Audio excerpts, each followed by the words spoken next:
Welcome to Zero Hit Points, everybody. It's July 24th. I'm Ryan Miller. I'm going to find out what he did this week. It's Matt Amber. You are. It's a threat and a promise, and that's what I'm here for. That's a good movie. Any movie where threats and promises are talked about, and somebody doesn't know which one is which. Oh, yeah. The guy has to tell him. You don't know. I love it. Yeah, it's definitely it's a top tier. It is. Why are we talking about movies on a video game podcast? We do. Is this a video game podcast? Oh, it's Zero Hit Points, where we talk about video games that we've played. I get the feeling we're going to hear more and or less about that. I saw a movie once where they talked about threats and promises, and then right after that, they said the title of the movie. That's like, yeah, right there. 5 out of 5. That right there, 5 out of 5. That's your best movie. Tune in Thursday. I'm not going to talk about that movie then, but still. But we'll get to it eventually. We will. Yeah. Let's get to video games instead. I feel like last week, man, did you tune in last week? We didn't do a whole lot the week prior to and then during that podcast. Yeah, it was a short one. And we got a lot of feedback on that from no one saying it was too long. Say what? Okay. So that was good. Nobody complained about the length, which is nice. No. There's a song that talks about not wanting short men, but do not include us. Or include us? No, I think we're included in that. We are the things that are not. I don't know. What are we? Is this week going to be short too? I only see 3 games, and 2 of them are going to take under 30 seconds. So do you want to do your 30 seconds first then? Yes. It doesn't matter. I don't care. I'm still playing Gears of War 4 and Marvel Ultimate Alliance. Cleaning up some achievements, I guess technically on both. I tell you what's scarier than being in a room full of people that dislike Gears of War 4, which has been my preferred way to go so far. Sure. How about people that love that thing? Nope, they don't exist. They're not real. It's so weird because I've been setting up still these horde matches. It's 2 hours a horde match, so I'm like, hey, I'll do one a day or whatever. Scratch some things off my list. Sure. I've gotten some other achievements that, since this game is so insidious, are attached to other achievements. So it's like, well, I got this, which is like checking off another box for this, so I should go for this. It's a sickness. But getting into a room with a bunch of people that are talking about Gears of War 5, like, oh, do you think they'll do this or this? And I'm like, we're not all done with this franchise. We are not. They are not. Would you say that your Gears of War sickness could be categorized as a form of gout? Of war? Just gout. Because it's normally spelled with a U, but if you spell GOW, because Gears of War with a T. All right. Oh, okay. Maybe that works better. Maybe that works better in text. That took. Yeah. All right. Fair enough. Learning as we go. ZeroHitPoints.com. Maybe it works better in text. Check out the site later. That is definitely our tagline. That would be a good shirt right there. That would be a perfect shirt. Hey, that took longer than 30 seconds. What do you know? Good job. I'm having fun with Gears of War 4, and I feel like I think I've said this before, just shoving it in their face. That's a sign of a good game where I'm like, I'm having fun anyways. Yeah, spite you. Jerks. Get on it, coggers. Well, what about Mua 2? Oh, nothing. Yeah, I'm still cleaning up achievements. Yeah, got through the campaign on Legendary. Okay. Etc. What else do you have left? I'm genuinely curious. I'm not positive.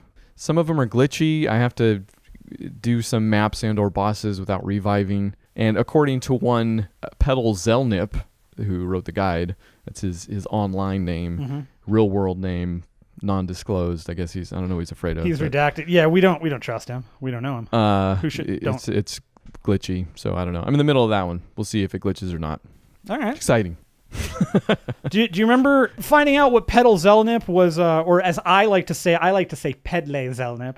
You were a peddler. Yes, pedal. I like the soccer guy. You're more of a bike person. It's fine. Finding out what it meant. Oh.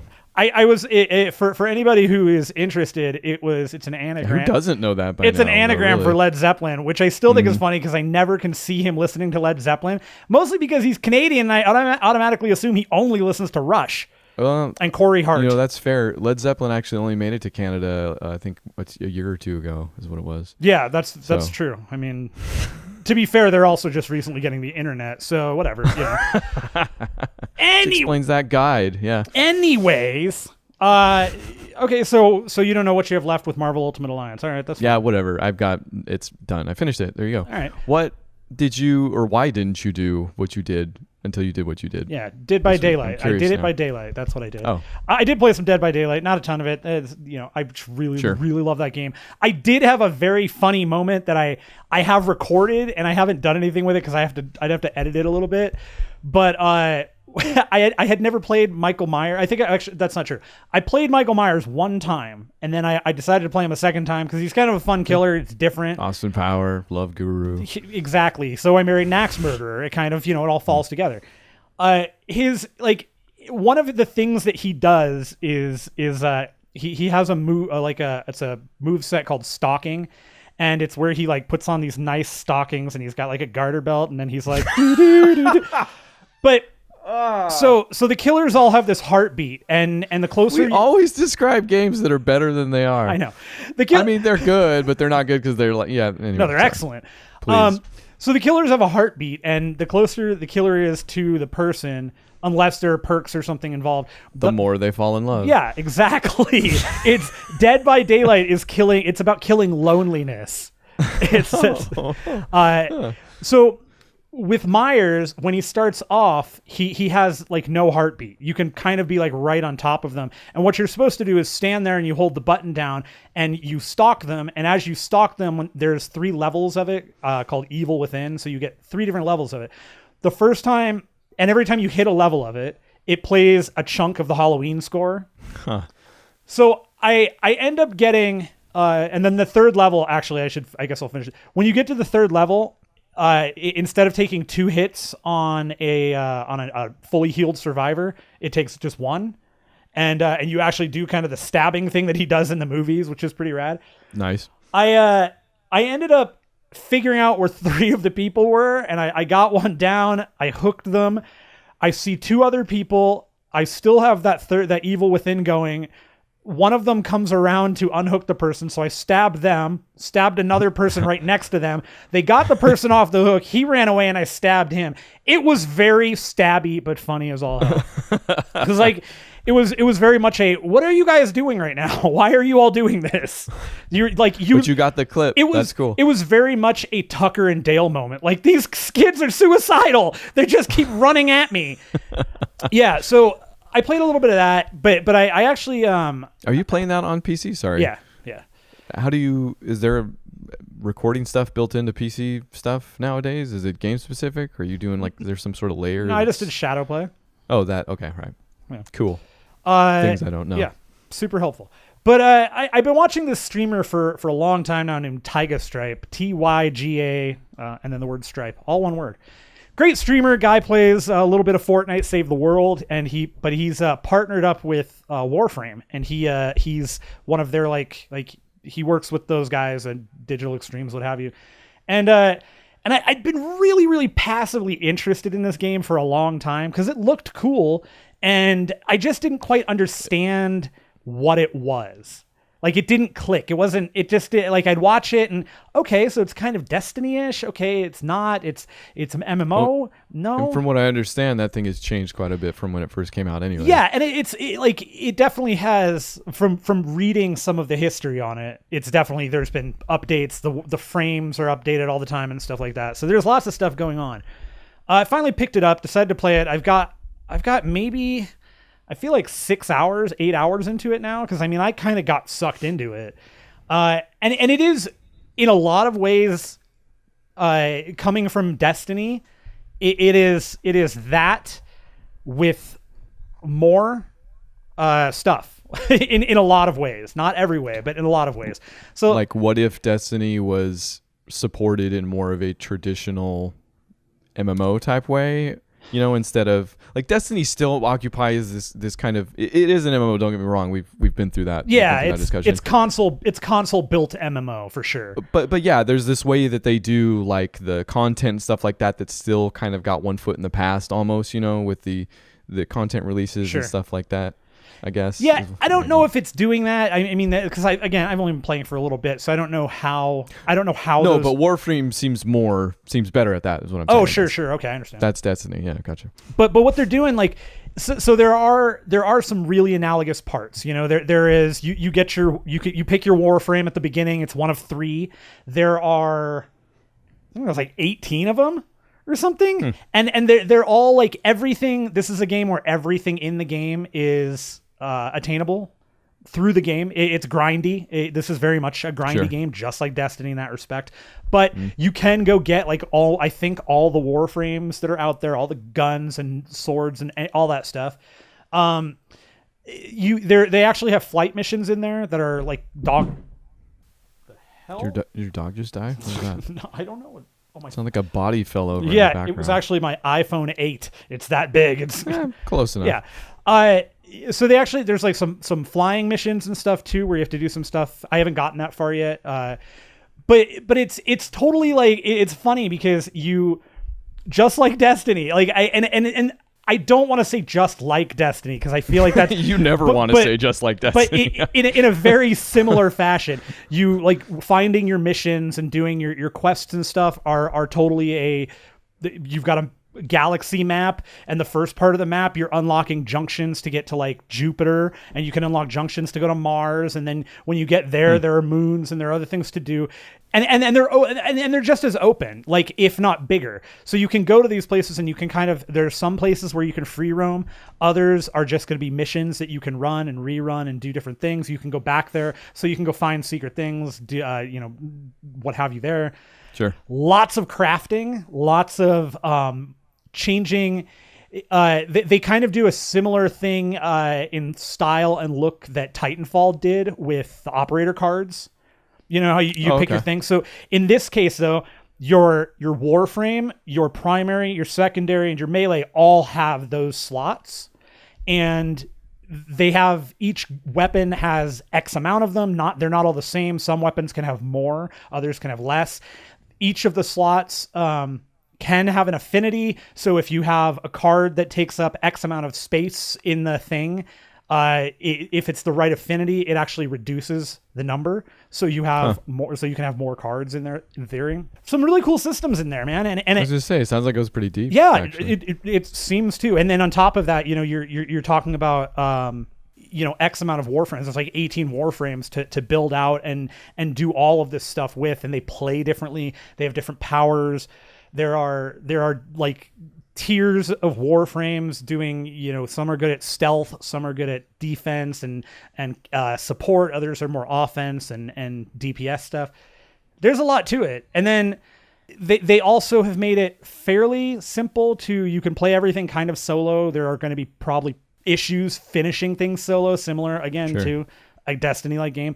But the matchmaking is pretty great. It's been super quick. And where does that come in? Like, what are you doing where it matchmakes? So almost all of the missions are multiplayer missions. Like there's certain things that you are doing to advance the story that are kind of your part of the story, like your advancement in whatever, because it's just where you are. But when you go to do the missions to fill out the star map, to unlock junctions to get to other planets, you're doing it with other people. You don't have to, but you can jump into multiplayer. You can do it friends only. And is that the meat of the game, or are still people, because like Destiny, for the most part, people are doing strikes and raids and stuff like that. Like that's, I feel like, is this the same thing, or is this? It's a lot of that. Yeah. And it's a lot of strikes, a lot of things like that. And you see tons of in the chat, there are lots of people that are, I'm looking for a group to go do this. Okay. You want to go farm this stuff here. Okay. But so far it's still pretty cool. I'm still really digging it. I love the speed of the game. It's really fast. It's wicked fast. You travel really quickly. Third person? It's third person, shooter? yeah. Okay, gotcha. And the traveling is really fun. You can double jump and then slide and double jump and roll and double jump and slide. And, nice. And you go at a clip. And you can, when you're if you do it right, if you slide and then double jump and then maybe slide again in midair, you actually do a corkscrew thing, and you can knock people down. You can knock NPCs down. Sure. You can fight in midair too. You can do a sweeping maneuver thing. One of the things that I absolutely freaking love, I have no idea how this works, especially in multiplayer, but it sure as hell does. They basically have a lightweight version of Max Payne, the slow-mo diving stuff. Oh. because when you double jump, Wait, yeah.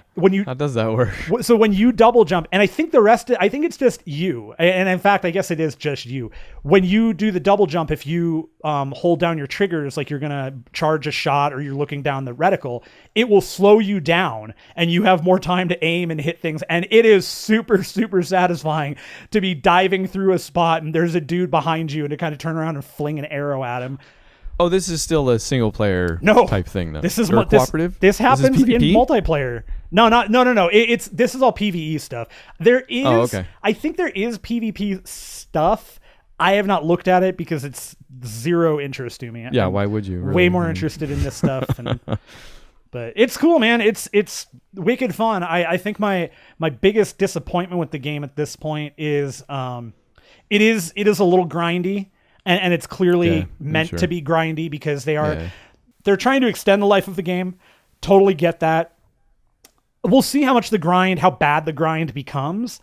One of the things that they've added into this that I don't know that any other game has is you can buy currency. It's called platinum. They charge. I'm pretty sure other games have that. Yeah. Well, okay. Like a lot of games. Just calm down. Okay. I don't. Game companies aren't greedy. We don't live in a capitalistic society. You're right. Okay, you're right. I'm sorry. I'm always the negative one. You kind of. Yeah, I'm grounding. Bring it up. Yeah, bring it up. But when you buy platinum, you can actually trade it. You don't. It's not just like you can buy platinum for yourself and then give all of it to your friend. Which is kind of cool. So you can actually. So what people do tend to do is you'll have people that actually will go on hunts. They will specifically go out to high level, end level stuff, like look for something, hunt for something, and then sell it to people. Like that's what they do. And they just accumulate the current currency, and then they go buy new stuff. And I'm guessing what they're selling is, I mean, they've got to be selling cosmetics at least, and the Warframes. Yeah, I mean, you can buy pretty much everything. You can buy when you buy like bundles with Warframes and guns, and you get slots and you get sigils and stuff. So but again, all of it is attainable in game. So it's. Is that how they're kind of avoiding? I haven't heard Warframe come up in the whole pay to win discussion just yet. Is that everybody says this is like the exact epitome of how to do it correctly? It is not pay to win at all, and probably because so much of it is easily attainable. It's time consuming, but it's easily attainable. Cool, man. It's cool.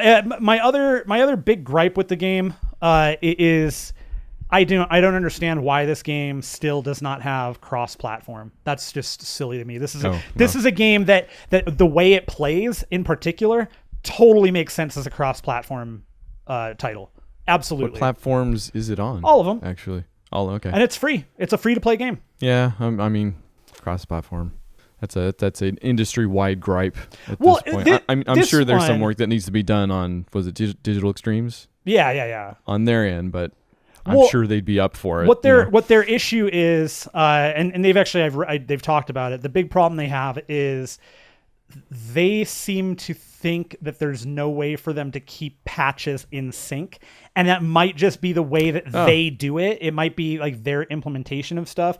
Whereas the Fortnite guys, they don't have to bother with it because they do all their patches server side. Server side, yeah, that would make sense. Whereas this game, you're definitely getting updates. You're getting patches directly onto your system. So all right, but it's cool, man. I really, really dig it. It's got a good look to it. The Warframes are super interesting. Yeah, no, that is the number one thing about it. Like every time I see art from that thing, I'm like, what in the world is this? It's okay. Yeah, no, it's cool, man. It's fun. It's if you've played Destiny, this is probably, if you like Destiny, I think this is a game you actually could get into. Like you could seriously have fun with. If you're not as big in Destiny, this is going to be maybe a little harder, but I'm not a huge Destiny fan. I'm really digging this. So, well, our problems with Destiny were never, and I ended up liking it more than you, I think, but they were never about really the genre or the In fact, that might have been the strongest thing of it because it was something new. It kind of, I felt like it took so long to make that it was less new than we thought when it first came out. Maybe I'm misremembering, but yeah, like I never had a problem with that. Like that part was always really interesting to me, especially because I hadn't dipped into something like that previously. So yeah, Destiny had other issues. Did you know? I've heard. That's cool, man. Good to hear about Warframe. Yeah, been curious about it. It's fun. It's neat. I'm gonna play it. Anything else? That's it. Cool. Well, so if we were to talk about 3 more things this week, 2 of them would be interesting, and the third one would also be interesting. So there you go. Man, you know what? Knocking it out of the park we are. Let's just end it now. We've given you all the hints and tidbits you need, I think. We give a lot of tidbits. I do. So, and this actually I didn't put in the list, but I feel like it's concurrent here. Valve has recently done one of their largest bans in history. It looks like almost 100,000 in a single week, it seems. And this is using. Do people call it VAC, or is that just? Yeah, you get VAC banned. Okay, all right, there it is. See, Valve anti-cheat. But maybe more interestingly is what Rainbow Six has been doing. Rainbow Six Siege, I should say. Mm-hmm. And when was it? You have this. You've played it up to your season 3, or is that where we're at? I have not played season 3 yet. Well, so they've implemented a chat tracking system of sorts, or chat moderation, I guess, but it moderates by tracking, so whatever.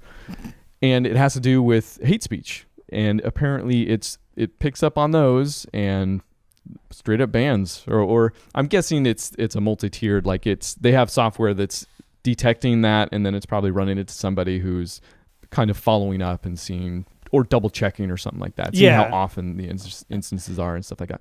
But it is hate speech centered, and not just the straight up words. Like my favorite example, and this is coming from a Kotaku article, is this guy that tweeted at Ubisoft that, screw you guys, I got banned for saying Nibba, Nibba, which apparently is a obviously thinly veiled so word. Bloody thin that you can see directly through it. It's obvious, yeah. And the Ubisoft account responded, good. Right, that yeah, you got I love banned, that. basically.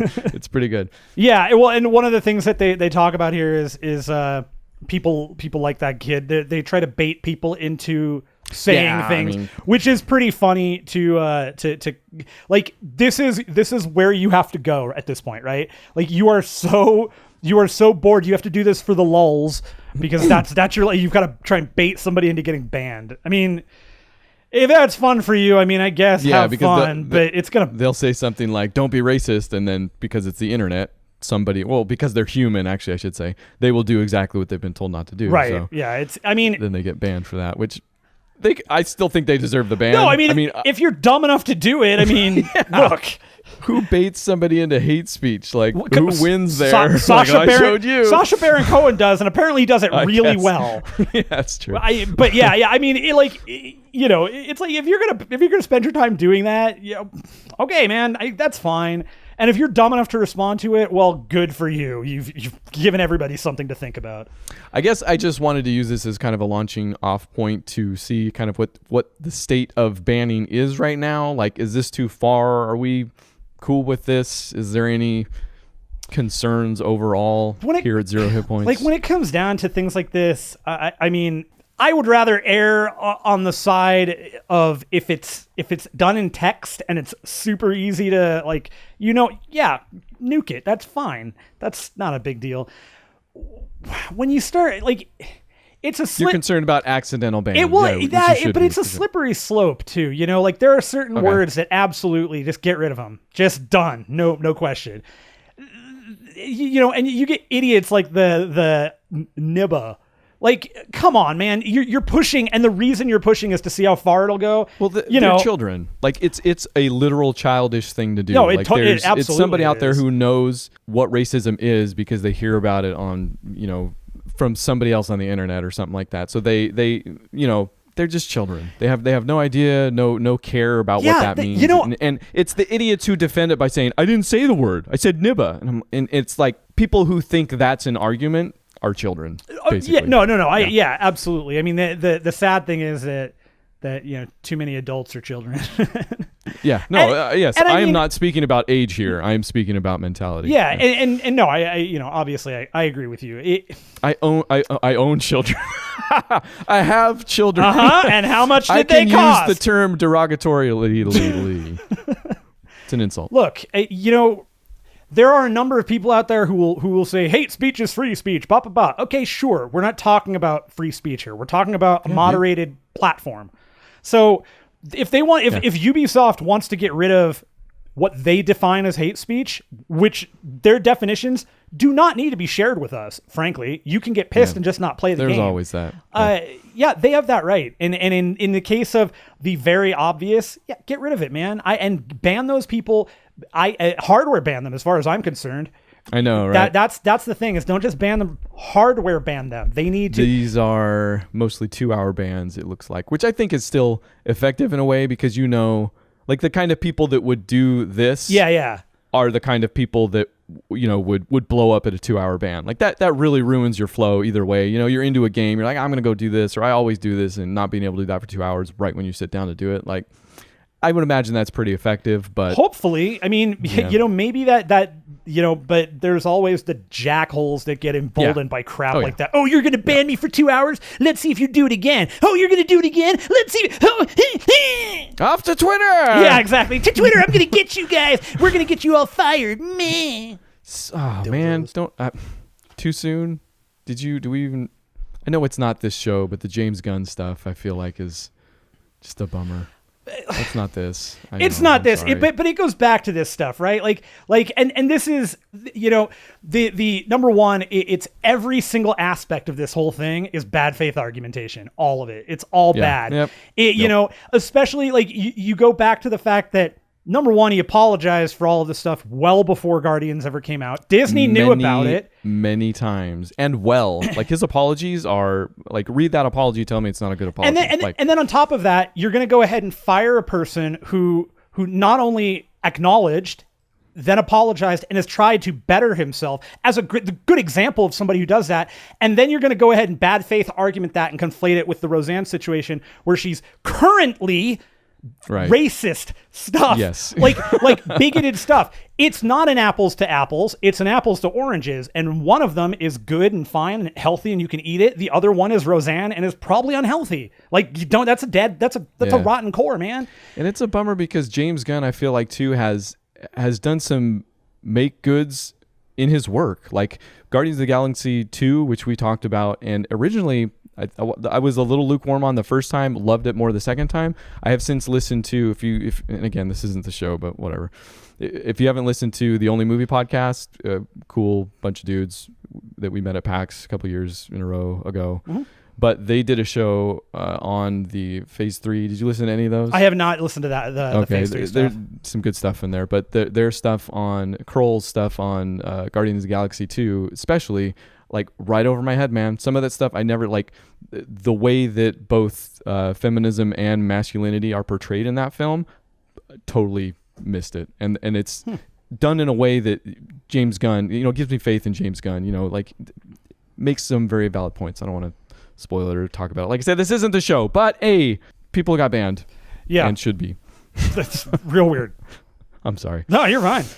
Okay. You know what? I think we've got a remedy for this. And it's the best kind of remedy, right? It's Remedy Games. Yeah, with the worst news of all time. So Remedy has been partnered with Microsoft for a long, long time. They did Alan Wake, Quantum Break, etc. And while they did get everybody excited by saying there would be an Alan Wake 2 at some point, Remedy CEO Tiro Virtala has since... Does everybody at that company just have the best name? Well, they're Finnish, so yes. Okay. I'm going to let you finish. No, thank you. I'm Bavarian. And they gave an interview, and this site is called Windows Central. It's a real site, I guess. Just barely. Nope. But they don't say where the interview came from. But the quote is, and he starts off initially by talking about how hard it is to get amazing people. Basically, it's a primer on AAA game development. Like, sure, people are expensive, big studios are expensive, and it's hard to get that stuff together to do something that's great in the first place. Right? It's amazing any game gets made nowadays.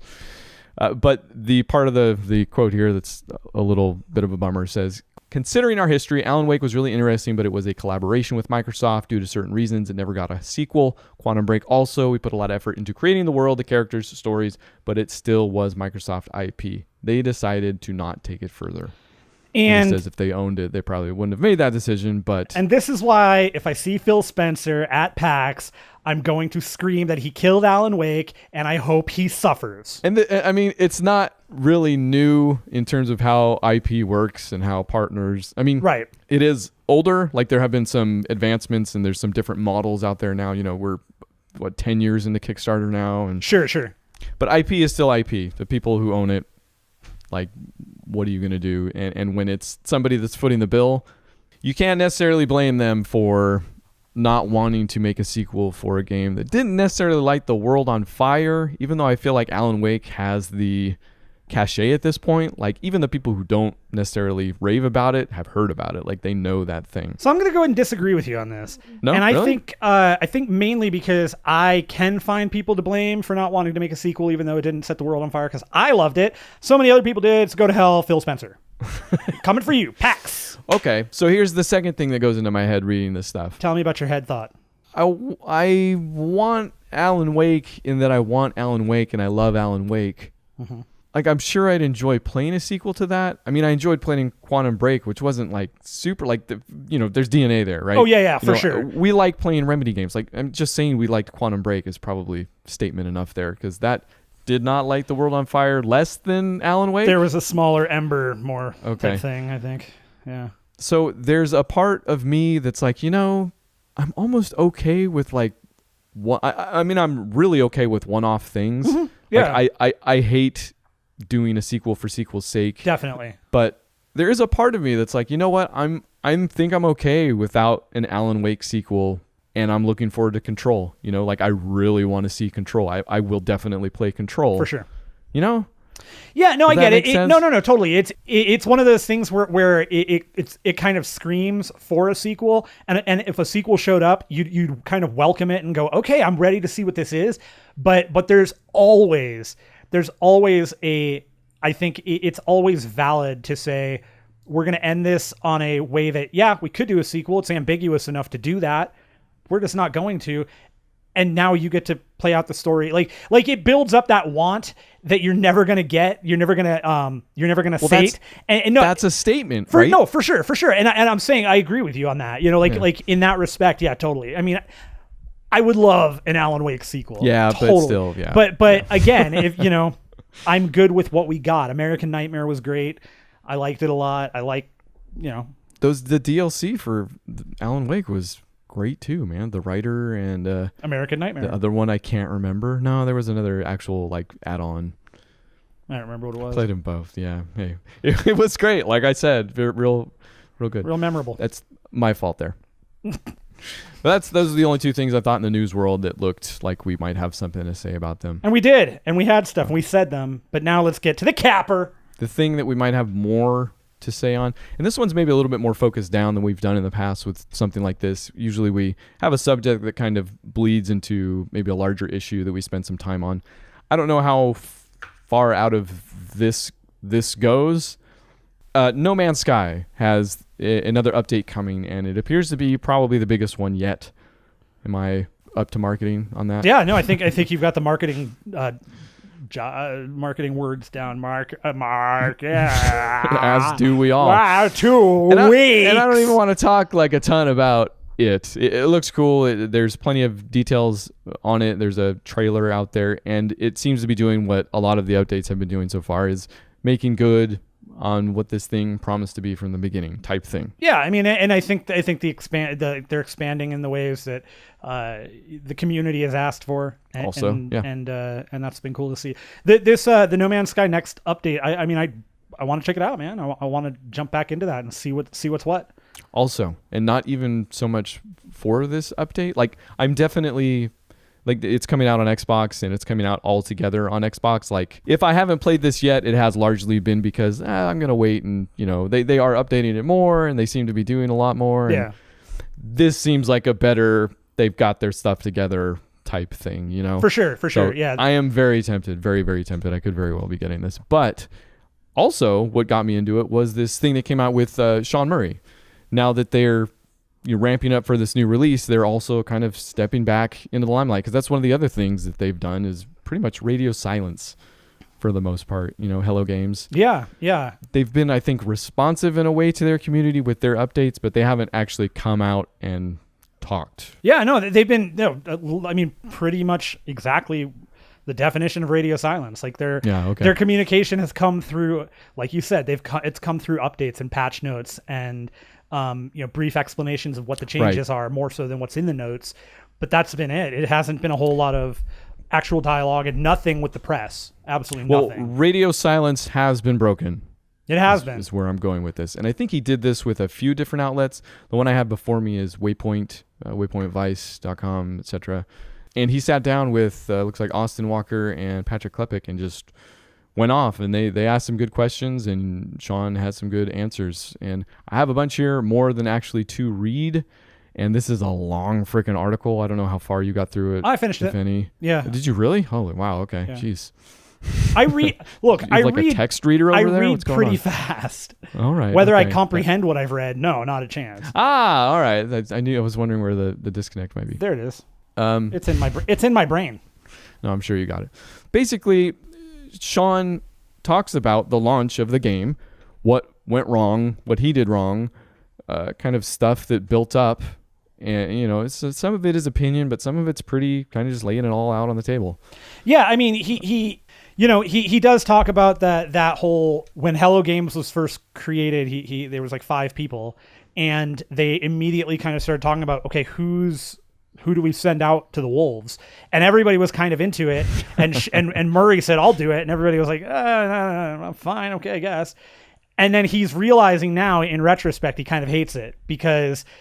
Oh, you realized pretty quickly, it seems like, that he hated it. Yeah, but I mean, okay, in retrospect now, he knows he hated it, but he also sees where all the pitfalls were. Like, he's understanding. And I think one of the issues that I had with this is that he talks about this. He talks about how he's learned where those pitfalls are. He realizes how naive he was. And Klepek calls him out on this, by the way.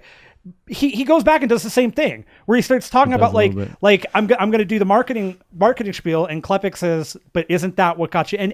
And this is where I have an issue with it, is he kind of says, no, it's not not really me, it's more you, and it's really really it's not.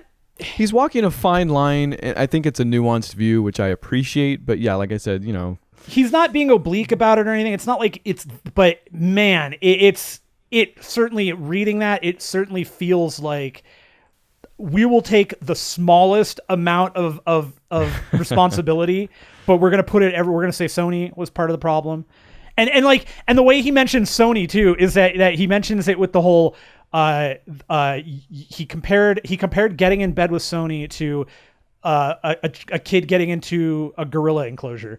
You don't blame the gorilla for doing what it does, except that's what you're doing. You're blaming the gorilla for what it did. And then you're saying... I think, he doesn't take maybe complete responsibility, definitely. A lot of it does read like somebody that... Like, these are the reasons he came up, and he did go through hell. Like, I don't doubt that for a second. Sure, absolutely. In a lot of different ways. Yeah, dude, the harassment, the death threats, that was all real stuff. Which, again, we're going to go ahead and say, if you're sending death threats to somebody who makes a video game, please get checked out by a human being that does mental health. A lot of what we say is not going to reference that at all. That full stop is just stupid. Like, no. Why would we even talk about it? Don't do that. It's dumb. It's really, really dumb. Yes. But a lot of it reads like him, like this is the stuff he had to end up telling himself and come to terms with himself. And I do think he's stating it in a plainer way than he did before. Like, I think he's, for lack of a better word, more media trained at this point, but by fire. But he gets into it. He talks about how oftentimes it was just them being like, hey, isn't this cool? Look at our cool thing. We're 5 guys, and this is how we talk about it amongst ourselves. But you don't necessarily talk about it like that to the press. And there's another cool quote where we would talk to people like yourselves, speaking about, the interviewers, he's speaking to the press now, Waypoint, at E3 or whatever, and they'd be like, oh, it's nice to sit down with developers and just chat about things and chat about games in general. Right. And the communities react really well to it. Sean's cool. He just talks about games. Seems like a normal person. It's so nice that it's not those scripted PR, and you guys would be like, why don't publishers just have this? And I'm like, yeah, I don't know. Now I 100% get it. I've got some advice for past Sean. Yeah. So he's not wrong there at all. He might not own up to everything because there was that, you just know that as the hype around No Man's Sky built up, they didn't really do anything to quash it, which on the one hand, why would you? But, and you used a good term off the air already, they might have managed expectations a little better. Well, they should have. Yeah. You think about what happens with movies, like great example, Justice League, or actually even before that, Batman versus Superman is maybe the most recent, like a really solid example of this for me, where, man, that got the hype there just to 1 billion. And then, it gets ravaged, right? And it still did okay financially. Like they still broke records with that, but then that follows up with Justice League, which it doesn't do anything. It's really not do very well. Really poorly received. Yeah, no, it did not do financially very well. And I don't think it beat out Wonder Woman, and I don't think it beat out Batman versus Superman. But my point kind of here is that, like, those movies get built up. There's a hype around them. They've got a built-in fan base, and then the fan base goes and sees it and then just hates it and says, this is, not my superheroes and not my sky, nobody's sky. And there's only so much, like, and this is where the I guess the difference kind of comes in is essentially Hello Games had an opportunity to quash all this with QA, with betas and stuff like that, and they didn't do anything with it. Whereas with movies, you have your testers, you've got your test stuff, and they can nuke a movie. Like, we've seen them bury movies in the past.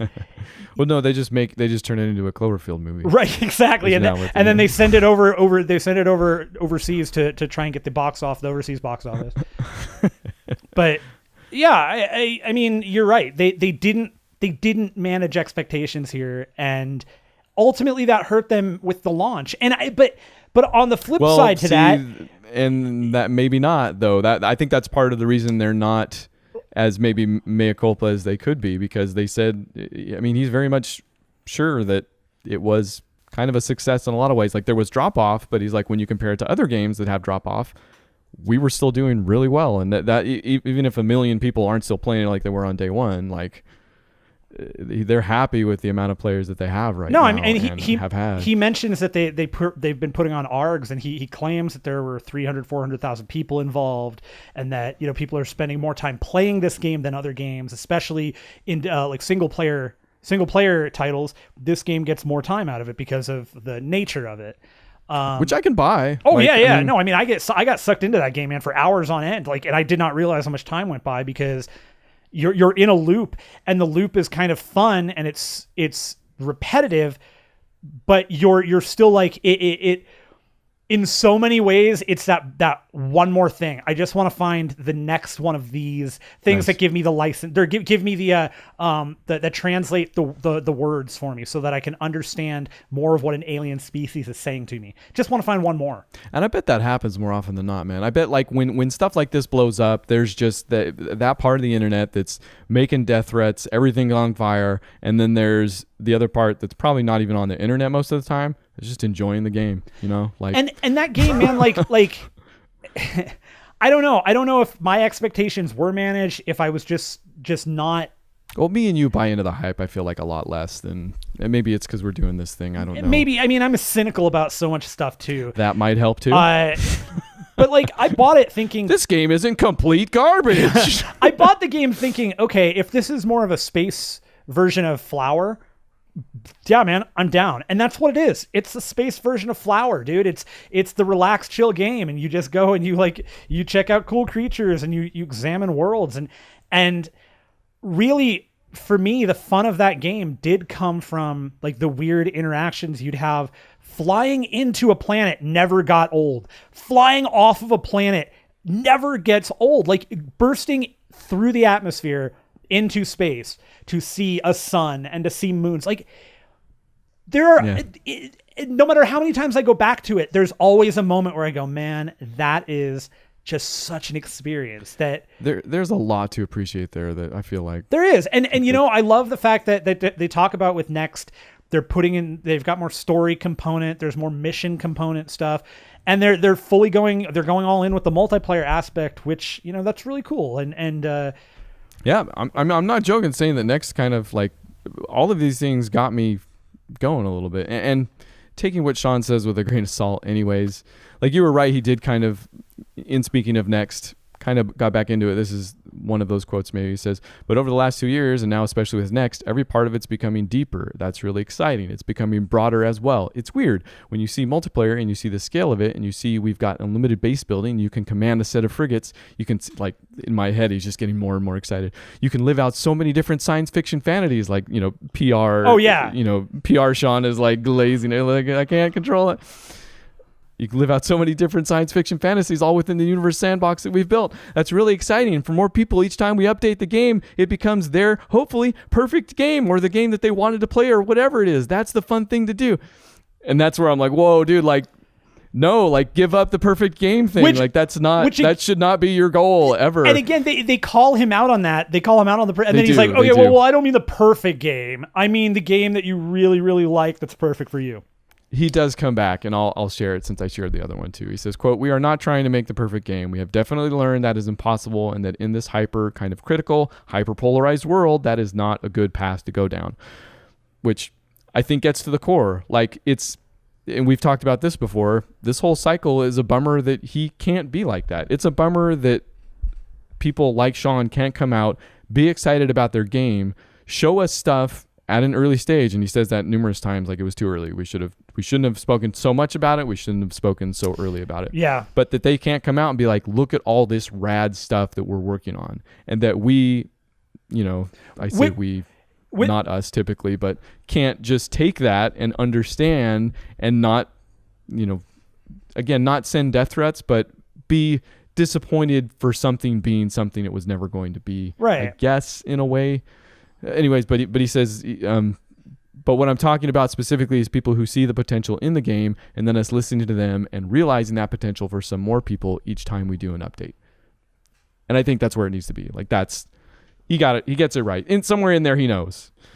Yeah, he's just, again, and he mentions that he is piss poor at media, and he is. Yeah, many times. Yeah, he should not be doing it, and I agree with him on that too.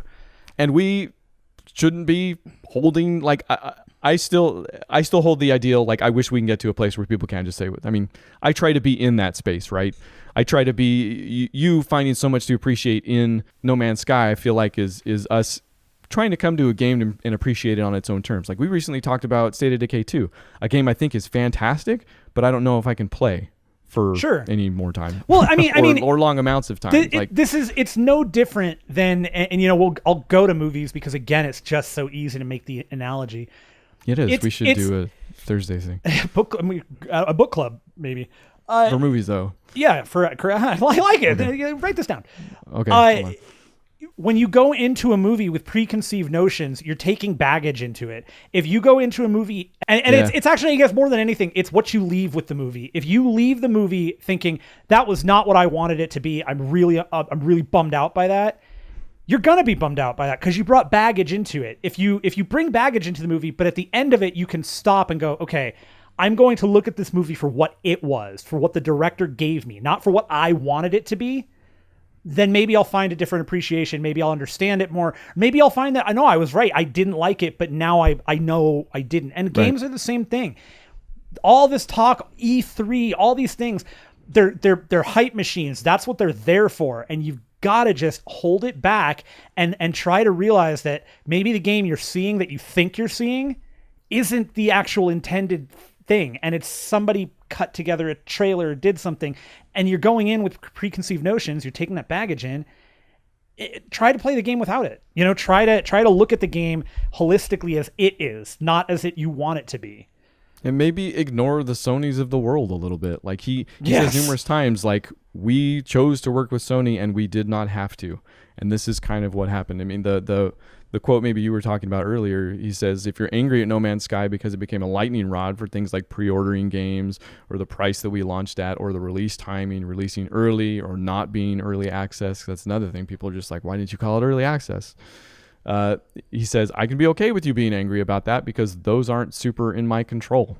Right. It's like you being angry at the film director for the price of cinema tickets or something like Yeah. that. See, he's into movies too. God, keep it. We should get him on Keep the it together show. here, Sean. On the movie show. Yeah, right? yeah. Hey, Sean Murray from Hello Games. It makes No Man's Skies. Do you want to come on our show where we only talk about movies and have no interest in your video game? Tell me about these directors and cinema tickets again. Anyways, Tell me about your love for Stanley Kubrick in 2001, which is what you were kind of going for with this True, movie. they mentioned that too, actually. Yeah. So everybody's got a part to play. Play it responsibly. Yeah. 0HITPoints.com. Well, I think that's going to be the end of the show. Next week, Oh boy, is it we'll have another show. It could be long. It could be short. It could be... normal time this week? I think maybe even. Well, sorry about that. We'll try to shorten it up next time. I don't know. No We'll promises. elongate it. We can be the elongated men. No, it's too much flash. Let's keep that to Thursday. Put your pants back on. Ha ha! Elongated man jokes. Your flash pants. All right. Hey, come back next week. If you got things you want to tell us, you got articles, you got something, podcast at 0hitpoints.com. Hit us up on Twitter, 0_H_P. You know, Instagrams, all those things. We're everywhere. Next week will be even more everywhere because next week, a very, very special 0 hit points. Really? No, I just really am hoping that when I say that, you'll put a nice gap in between this part and you'll do like the music from like Home Improvement when they did a very special episode. Do you remember? And the kid had cancer, but then he didn't have cancer, and they were like, "Man, you're okay." Vaguely. Yeah, Home Improvement. 0 hit points.